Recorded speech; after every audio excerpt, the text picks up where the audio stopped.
La frase de mi madre en Nochevieja cayó como un cuchillo: no llevo basura de niños que no son realmente míos. Frente al regalo despreciado, mi hija contuvo el llanto con un parpadeo lento. La respuesta llegó de donde menos esperábamos. Mi hijo, con el móvil en la mano, soltó su frase: perfecto. Ya lo grabé, y ya está enviado. No hizo falta más. El pánico pintó de blanco el rostro de mis padres. Mi nombre es Martín Soria, tengo 38 años, y desde hace mucho tiempo, soy la persona a la que todos llaman cuando necesitan algo. Soy arquitecto. Me dedico a diseñar edificios comerciales, complejos de oficinas y, ocasionalmente, viviendas de alto nivel para clientes que manejan cifras que yo solo veo en planos y contratos. Mi situación económica es estable. No vivo en el exceso, pero tengo la tranquilidad suficiente para planificar el futuro, ahorrar para mis hijos y, durante años, ayudar a mi familia cuando lo necesitó. Y lo necesitó más de una vez. Durante la última década he sostenido económicamente a mis padres. Al principio fueron ayudas pequeñas, algunos cientos para cubrir impuestos atrasados. Después vino el seguro del coche. Más tarde, la hipoteca, cuando la jubilación de mi padre no alcanzó como esperaban. Con el tiempo, llegaron los gastos grandes, reparaciones urgentes, un techo nuevo, la remodelación de la cocina, el reemplazo de la caldera en pleno invierno. Yo pagué todo. No porque me lo pidieran con cuidado o agradecimiento, sino porque creía que eso era lo que se hacía por la familia. Uno aparece, resuelve, no pregunta demasiado y no lleva cuentas. Da de forma constante, silenciosa. Así funcionan las personas responsables. El problema es que, cuando siempre estás, la gente deja de verte. Te conviertes en algo funcional, casi invisible. Como un interruptor que solo se nota cuando deja de funcionar. Tengo 2 hijos. Tomás, de 12 años, es mi hijo biológico, fruto de mi matrimonio con mi exesposa. Es brillante. Pasa horas armando robots, gana ferias científicas y lee libros de física que yo apenas logro seguir. Es callado, observador.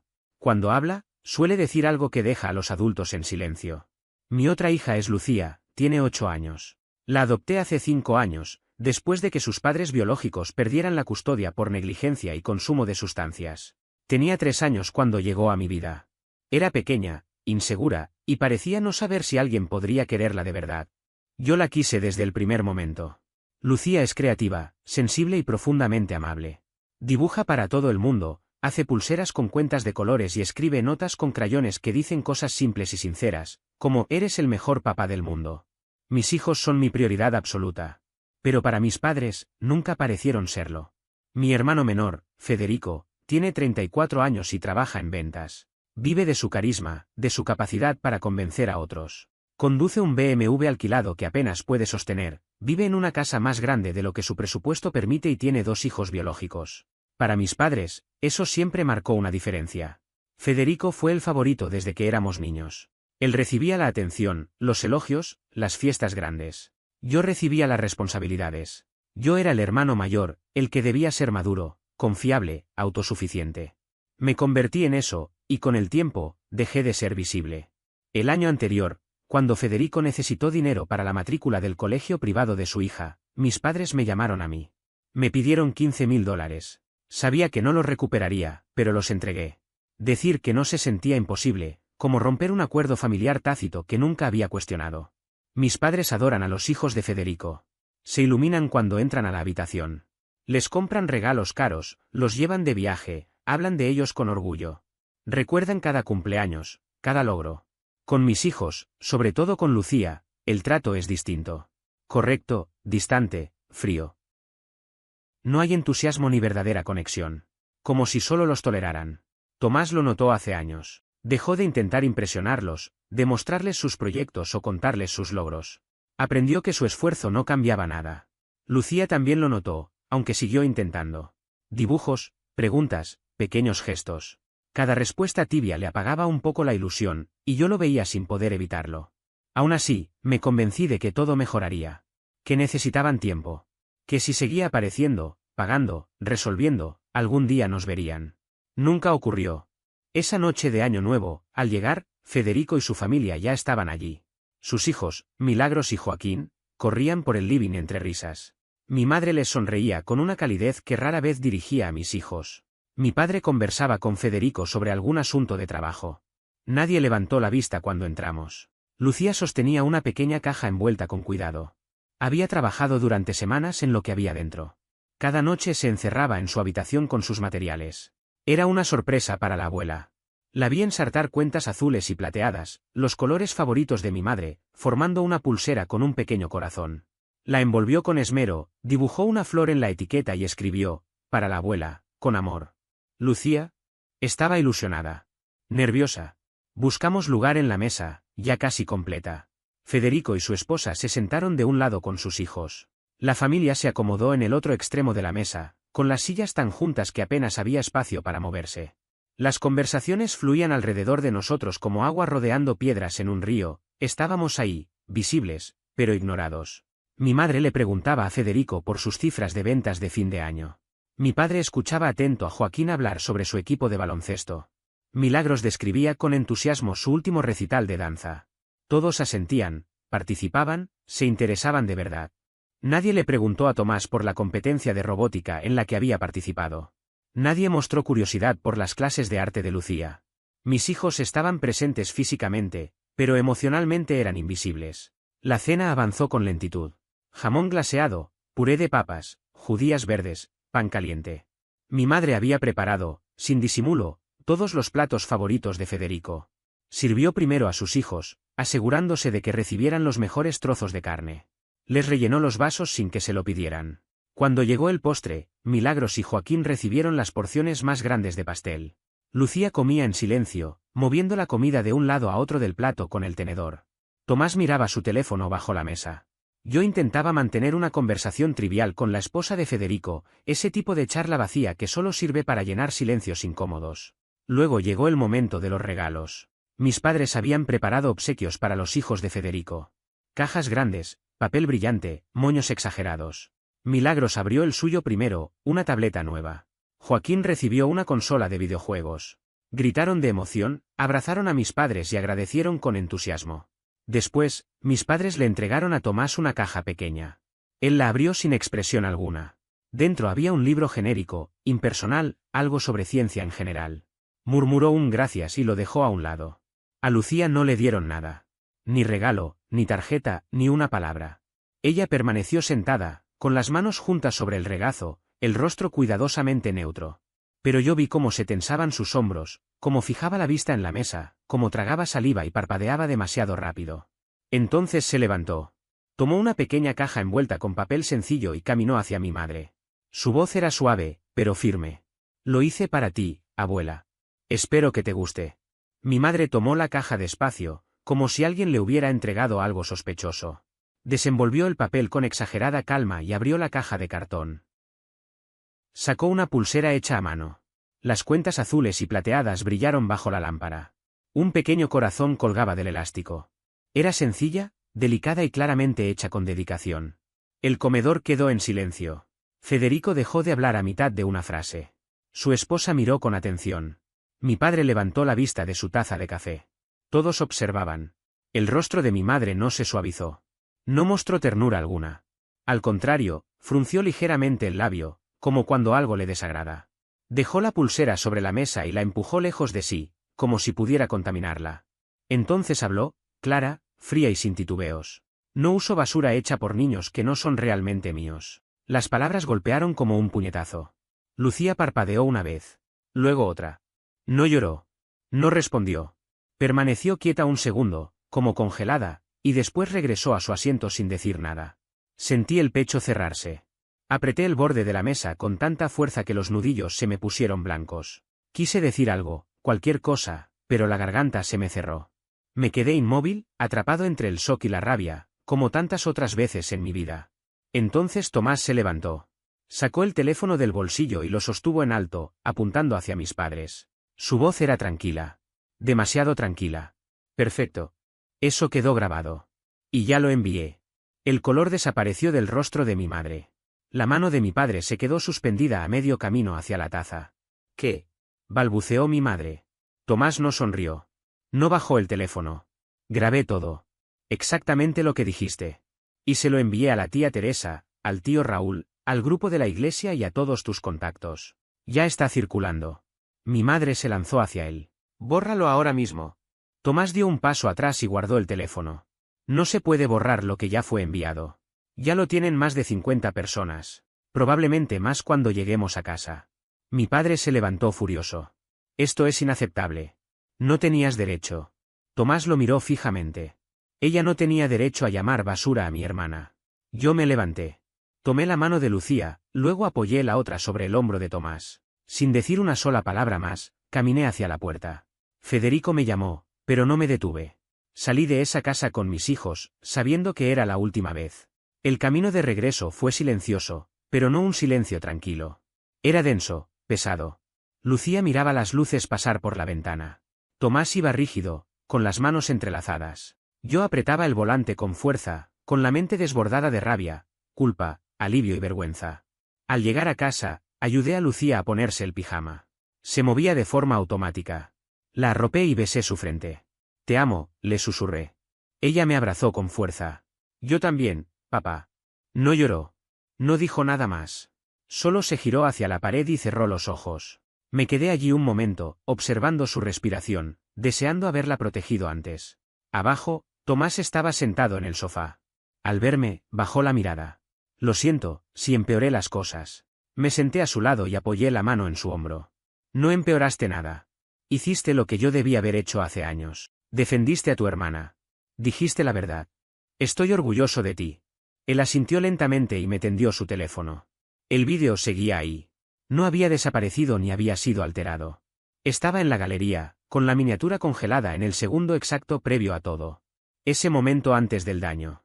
Respiré hondo antes de tocar la pantalla, como si mi cuerpo supiera que una vez que presionara reproducir, ya no habría marcha atrás. El botón de play respondió de inmediato.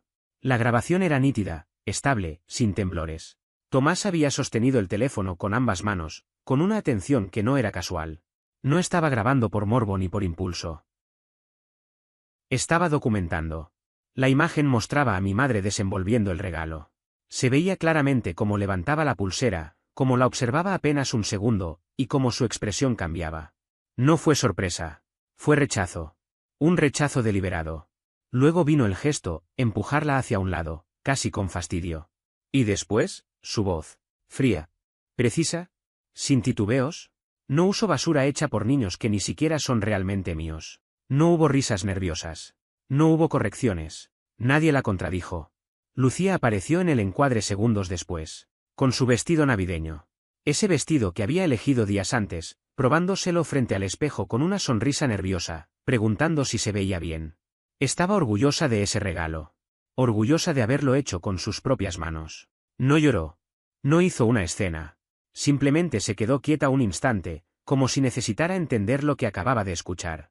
Luego dio media vuelta y se fue caminando, sin hacer ruido, sin que nadie la siguiera. Ese fue el momento que más me golpeó. Reproduje el vídeo otra vez. Luego una tercera. No porque dudara de lo que había pasado, sino porque necesitaba eliminar cualquier posibilidad de excusa. No había contexto que lo justificara. No había edición engañosa. No había ambigüedad. Cerré el vídeo y abrí mi computadora portátil. Esa noche no dormí. Ni un minuto. Me senté en la mesa de la cocina con la espalda recta, el portátil encendido, un cuaderno en blanco y un bolígrafo que apenas usé. Afuera todavía había luces navideñas encendidas. Dentro, la casa estaba en silencio. Ingresé a mi banca en línea y comencé a revisar cada movimiento financiero que había hecho a favor de mis padres durante los últimos 10 años. No de memoria. Con datos. Transferencias mensuales. Pagos automáticos. Cargos recurrentes. Gastos extraordinarios. Abrí una hoja de cálculo nueva y la estructuré con cuidado. Fecha. Monto. Concepto. Nada ambiguo. Nada emocional. Ahí estaban las reparaciones de la casa cuando se rompió el techo. Las cuotas de la hipoteca cuando dijeron que no llegaban. El seguro del automóvil. Los impuestos de la propiedad. Facturas médicas no cubiertas. Compras de supermercado en meses difíciles. Préstamos que había asumido para Federico cuando tuvo problemas. Regalos para sus hijos. Viajes completos cargados a mi tarjeta, con la promesa vaga del después vemos. Todo estaba ahí. Negro sobre blanco. Cuando el sol empezó a entrar por la ventana, el archivo tenía 38 páginas. El total final era imposible de ignorar, $214.337,89. Y eso sin sumar intereses, inflación o lo que ese dinero podría haber significado para el futuro de mis propios hijos. Mi teléfono comenzó a vibrar cerca de las 6 de la mañana. Primero mensajes. Luego llamadas. Mi madre. Mi padre. Federico. Familiares. No respondí ninguno. Abrí la aplicación del banco y comencé a actuar. Cancelé la transferencia automática mensual de $1.200 que llevaba 8 años activa. Me retiré como cotitular de su cuenta de ahorros. Llamé a la aseguradora del auto y eliminé mi tarjeta del sistema. Hice lo mismo con el seguro de la vivienda. Contacté a la oficina de impuestos del condado y revoqué mi autorización de pago. No sentí culpa. Tampoco rabia. Solo una claridad fría. Para el mediodía, había realizado 17 cambios distintos. 17 puntos de apoyo que dejaban de existir. La estabilidad económica de mis padres no había sido casual ni mérito propio. Había sido sostenida. Por mí. Imprimí el informe completo. 38 páginas. Luego redacté la carta. Breve. Formal. Sin reproches ni explicaciones emocionales. Solo hechos. Imprimí 2 copias. Una quedó en mi archivo. La otra la coloqué junto al informe en un sobre grande. Lo sellé y lo dejé preparado. El teléfono no dejó de vibrar durante horas. Para la tarde, tenía 73 mensajes sin leer. Mi madre pasó de la ira a la desesperación. Decía que el vídeo era falso. Que estaba editado. Que Tomás mentía. Que yo estaba exagerando. Mi padre fue distinto. Más estratégico. Me habló de deudas morales. De sacrificios pasados. De obligaciones familiares. De cómo uno no abandona. Federico escribió en un grupo familiar. Me llamó exagerado. Dijo que estaba castigando a todos por una susceptibilidad infantil. Afirmó que Lucía debía endurecerse, que el mundo no era amable, que yo estaba criando niños frágiles. No respondí. Llamé a mi asesor financiero. Le expliqué todo con calma. ¿Me escuchó? Preguntó. Tomó notas. Me recomendó documentar la decisión legalmente. Llamé a mi abogada. Entendió de inmediato. Me preguntó si quería demandar. Le dije que no. Solo quería protección. Separación clara. Papeles que dijeran la verdad. Esa noche comenzaron a llegar mensajes de familiares lejanos. Algunos me atacaban. Otros, en privado, admitían que siempre habían visto el favoritismo. Entonces sonó el teléfono. Era la tía Teresa. Contesté. Martín, dijo con voz firme. Vi el vídeo. Y quiero que sepas algo, hiciste lo correcto. No podía creer lo que acababa de escuchar. ¿De verdad tu madre le dijo eso a Lucía? Preguntó ella al otro lado de la línea, con un tono cargado de incredulidad. Sí, respondí sin rodeos. Y no fue la primera vez que la hace sentir como si no perteneciera a la familia. El silencio se extendió durante varios segundos. Podía escuchar su respiración contenida, como si estuviera procesando cada palabra. Lo siento muchísimo, dijo finalmente. Debí haberme dado cuenta antes. Debí haber dicho algo cuando aún había tiempo. No es tu culpa, le aclaré. Pero necesito que entiendas por qué tomé esta decisión. No puedo seguir financiando una vida cómoda para personas que tratan a mi hija como si fuera prescindible. Lo entiendo, respondió con firmeza. Y, para que lo sepas, te apoyo completamente. Lo que dijo tu madre es imperdonable. Esa conversación fue un punto de quiebre. Mi tía Teresa empezó a hablar con otros familiares, compartiendo su visión de lo ocurrido. Poco a poco, la versión de mis padres comenzó a perder fuerza. Aquellos que inicialmente los defendían empezaron a hacerse preguntas, a notar las grietas en su relato.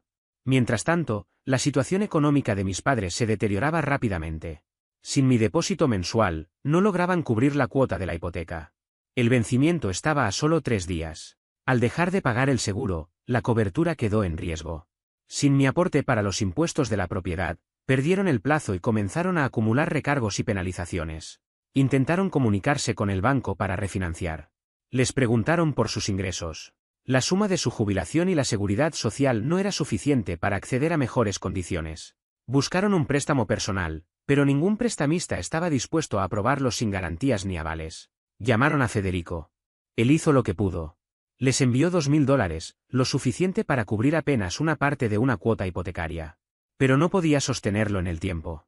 Tenía sus propias cuentas, su propia familia y un presupuesto que apenas se mantenía en equilibrio. Luego llegó el mensaje de voz de mi madre. Su voz temblaba, quebrada por el pánico. Martín, por favor, vamos a perder la casa. No hagas esto. Te lo suplico. Perdóname. Llámame. Lo escuché completo. Después lo borré sin responder. Los días posteriores a Año Nuevo fueron una sucesión de intentos desesperados. Mis padres comenzaron a presentarse en mi casa sin avisar. Una mañana, mientras trabajaba en mi despacho diseñando un proyecto arquitectónico para un cliente, escuché el timbre. Tomás atendió antes de que pudiera detenerlo.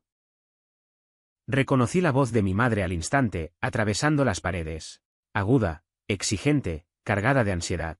Caminé hasta la entrada. Mis padres estaban en el porche. El rostro de mi madre estaba enrojecido y manchado, los ojos hinchados de tanto llorar. Mi padre, en cambio, mantenía la mandíbula rígida, la expresión dura. «Tenemos que hablar», dijo ella. No los invité a pasar. Salí al exterior y cerré la puerta detrás de mí, dejando una barrera clara entre ellos y mis hijos. No hay nada que hablar. La voz de mi madre se quebró. No puedes simplemente cortarnos así. Somos tus padres. Nosotros te criamos. La miré con calma, aunque por dentro llevaba años acumulando una ira silenciosa. Y Lucía es tu nieta. Tomás es tu nieto. Pero nunca los trataste como tales. Especialmente a Lucía. Mi padre dio un paso al frente, con el ceño fruncido. Esto es por ese vídeo, ¿verdad? Tomás manipuló todo. Lo editó para dejar mal a tu madre. Negué lentamente con la cabeza. Tomás no editó nada. Grabó la realidad. Ustedes dijeron exactamente lo que dijeron. No hay manipulación cuando se documenta la verdad. Mi madre intentó acercarse, las manos temblorosas. No quise decirlo así. Estaba alterada. Lucía me tomó por sorpresa. Dije algo sin pensar. La llamaste basura, respondí con firmeza. Dijiste que no era realmente tuya. Tiene 8 años. Pasó semanas haciendo un regalo porque te quería. Y tú lo rechazaste de la forma más cruel posible. Mi padre cruzó los brazos. Estás exagerando todo esto. Siempre hemos estado para ti. Siempre te apoyamos. No pude evitar reír. Fue una risa amarga, vacía. ¿Apoyarme? Repliqué. Les he dado más de $214.000 en los últimos 10 años. Pagué su hipoteca cuando no podían. Cubrí seguros, impuestos, reparaciones. Rescaté a Joaquín más veces de las que puedo contar. Y aún así, siempre dejaron claro que yo importaba menos que él. Que mis hijos, especialmente Lucía, no importaban en absoluto. Mi madre comenzó a llorar con más fuerza. Esta vez no parecía fingido. Eso no es verdad. Los amamos. Te amamos a ti y a tus hijos. Negué despacio.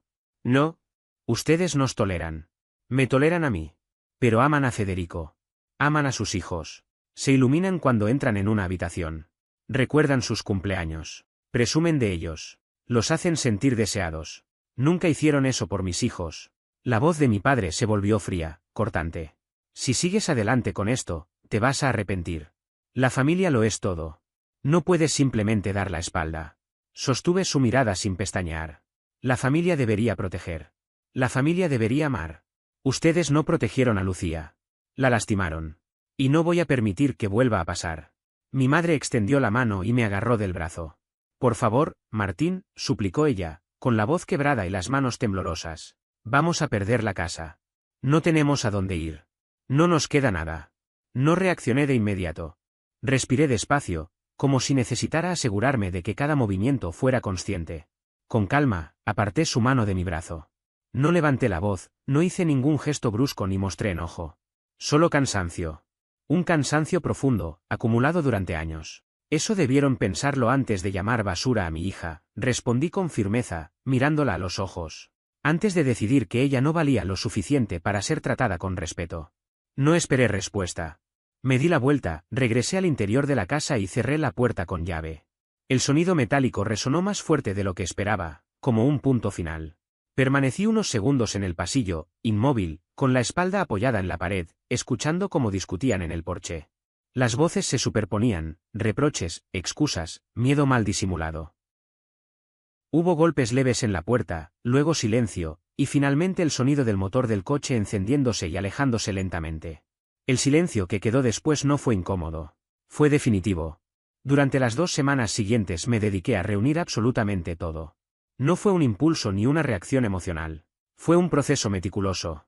Revisé registros financieros que abarcaban más de 10 años. Extractos bancarios, transferencias mensuales, pagos de servicios, depósitos extraordinarios. Todo demostraba con claridad cuánto había sostenido yo a mis padres, muchas veces a costa de mis propios planes. Recuperé mensajes de texto que evidenciaban el favoritismo constante hacia Federico. Conversaciones donde se asumía que yo siempre estaría disponible para cubrir cualquier urgencia. Escuché mensajes de voz en los que minimizaban mis preocupaciones sobre la forma en que trataban a mis hijos, reduciendo todo a sensibilidades exageradas o malentendidos. Revisé vídeos que Tomás había grabado en silencio a lo largo de los años, escenas que yo ni siquiera sabía que existían, fragmentos de momentos cotidianos que ahora, vistos en conjunto, resultaban imposibles de ignorar. Había imágenes de mi madre ignorando a Lucía durante una reunión de acción de gracias, pasando junto a ella sin responder siquiera a su saludo. Grabaciones de mi padre felicitando al hijo de Federico por obtener una calificación promedio, mientras restaba importancia a un resultado sobresaliente de Tomás, como si su esfuerzo fuera irrelevante. Pequeñas crueldades, constantes y silenciosas, que durante años había pasado por alto o justificado, convencido de que no eran intencionales. Clasifiqué todo en una carpeta exhaustiva, organizada cronológicamente, con etiquetas claras, fechas, descripciones breves e índices detallados. No era un ataque. No era una venganza. Era un registro fiel de los hechos. Un respaldo de la verdad. Luego comencé a compartir esa información con la familia extendida, no para quejarme ni para provocar chismes, sino para que entendieran el contexto completo. Para que dejaran de escuchar solo una versión cuidadosamente editada. Envié el informe financiero a mi tía Teresa, mostrando con cifras exactas cada aporte, cada transferencia, cada gasto asumido. Mandé el vídeo de la víspera de Año Nuevo a mi tío Raúl, sin añadir comentarios, permitiendo que escuchara las palabras de mi madre tal como fueron dichas. Reenvié conversaciones a mis primos, donde se veía claramente la reacción furiosa de mis padres después de que retiré mi apoyo económico. No añadí opiniones. No pedí compasión. No exigí que nadie tomara partido. Me limité a mostrar hechos y dejé que cada quien sacara sus propias conclusiones. Las respuestas fueron muy distintas entre sí. Algunos familiares se atrincheraron en la defensa de mis padres. Me enviaron mensajes largos sobre el perdón, sobre la obligación de mantenerse unidos sin importar qué, sobre cómo mi actitud era vengativa y desproporcionada. Otros, en cambio, quedaron profundamente impactados. Varios admitieron que siempre habían percibido algo extraño, pero que habían preferido no involucrarse. Algunos incluso compartieron experiencias personales de maltrato por parte de mis padres, historias que jamás había escuchado y que, juntas, formaban un patrón imposible de negar. Una noche me llamó mi prima Verónica. Teníamos edades similares y habíamos crecido juntos, aunque en la adultez apenas manteníamos contacto. Martín, vi todo lo que enviaste, me dijo con voz seria. No tenía idea de que fuera tan grave. Nunca hablaste de esto. Pensé que si seguía intentando, las cosas cambiarían, respondí. Que en algún momento entenderían. Lo siento mucho por ti y por tus hijos. De verdad. Siempre pensé que Lucía era una niña dulce, y Tomás es increíblemente inteligente. Tus padres fueron unos necios por no verlo. Le agradecí. Sus palabras significaban más de lo que ella imaginaba. ¿Y ahora qué vas a hacer?, preguntó después de un breve silencio. Ya terminé, dije. No voy a volver atrás. No les daré ni un peso más. Voy a proteger a mis hijos, incluso si eso implica romper definitivamente con mis padres. Me alegra oírlo, respondió. No te merecen. Mientras tanto, la situación de mis padres empeoró rápidamente. Cayeron en mora con la hipoteca tras no pagar una cuota. El banco les envió una notificación formal otorgándoles 30 días para regularizar la deuda o enfrentar un proceso de ejecución. El seguro del coche venció por completo. Mi padre fue detenido por una luz trasera rota y recibió una multa considerable por conducir sin cobertura, junto con una citación judicial. Los servicios básicos comenzaron a ser suspendidos uno tras otro. Primero el Internet, del que dependían para entretenimiento y comunicación. Luego el cable. Finalmente, el suministro de agua, ya que yo había estado cubriendo ese gasto durante meses sin que ellos se hicieran cargo. Federico intentó ayudarlos nuevamente. Logró enviarles algo de dinero para restablecer el agua, pero no pudo hacer más. Me llamó furioso, desesperado, acusándome sin rodeos. ¿Los estás destruyendo, Martín? ¿De verdad quieres verlos perderlo todo? Quiero que entiendan que las acciones tienen consecuencias, le respondí con calma. Quiero que comprendan que las personas no son desechables, y menos aún mi hija. Lucía es solo una niña. Lo superará, insistió. No debería tener que superarlo, repliqué. Nunca debió ser herida. Y yo ya no voy a seguir protegiendo a quienes se niegan a protegerla. Me acusó de egoísta. Le recordé que durante 10 años había sido yo quien se sacrificó, quien dio sin recibir nada a cambio, y que nunca fue suficiente. Le dije que había terminado. Colgó sin despedirse. 3 semanas después de Año Nuevo, la comunidad religiosa de mis padres celebró su cena mensual. Era un evento social al que asistían desde hacía más de 20 años, un espacio donde habían cultivado cuidadosamente su imagen de personas respetables y generosas. Para entonces, el vídeo ya circulaba ampliamente. Aunque ellos intentaron controlar la versión de los hechos, diciendo que todo estaba fuera de contexto y que Tomás había manipulado las imágenes. La verdad seguía avanzando. Yo no estuve presente. Supe lo ocurrido por mi tía Teresa, que asistía a la misma congregación. Una mujer de la comunidad, Norma, quien había recibido directamente el correo de Tomás, llevó su computadora portátil al evento. Durante los anuncios, pidió permiso para compartir algo importante. Conectó su equipo al proyector y reprodujo el vídeo. La voz de mi madre resonó en el salón. No uso basura hecha por niños que no son realmente míos. El silencio fue absoluto. Cerca de 100 personas vieron a Lucía de pie, observaron cómo mi madre apartaba la pulsera y cómo mi hija, con apenas 8 años, regresaba a su asiento sin llorar. Mis padres intentaron retirarse. Se levantaron apresurados, tomando sus abrigos, pero nadie se movió para facilitarles la salida. No los detuvieron físicamente, bastó con mirarlos. Mi madre lloraba. Mi padre gritaba, alegando que se trataba de una violación a su privacidad. Norma se puso de pie y habló con serenidad, sin levantar la voz. «Esto es quienes son», dijo. «Así tratan a su propia nieta. Y todos hemos sido engañados creyendo que eran buenas personas. El daño ya estaba hecho». En cuestión de horas, la historia se propagó más allá de la iglesia. Amigos llamaron a amigos. Vecinos hablaron entre sí. La reputación que mis padres habían construido durante décadas se desmoronó sin posibilidad de volver atrás. El vídeo no tardó en circular. Primero apareció en un grupo vecinal, luego en otro, y finalmente se extendió por varias comunidades locales en redes sociales. Personas que habían conocido a mis padres durante décadas, que habían compartido con ellos misas, reuniones y celebraciones, comenzaron a mirarlos con otros ojos. De un día para otro, las invitaciones dejaron de llegar.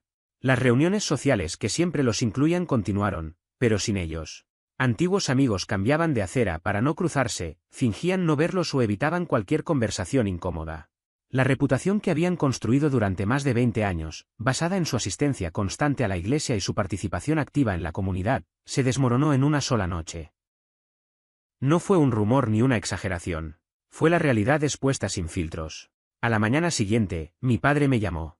Su voz sonaba tensa, cargada de una furia contenida que apenas lograba controlar. «Tienes que arreglar esto», exigió. «Diles a todos que fue un malentendido. Haz que esto se detenga». No lo fue. No había confusión alguna. Lo que se había difundido era la verdad. «Tu madre está destrozada», continuó. «No ha dejado de llorar. La gente nos trata como si fuéramos criminales». Respiré hondo antes de responder. «Lucía lloró durante años», dije. En silencio. Donde nadie la veía. Hubo un silencio incómodo al otro lado de la línea.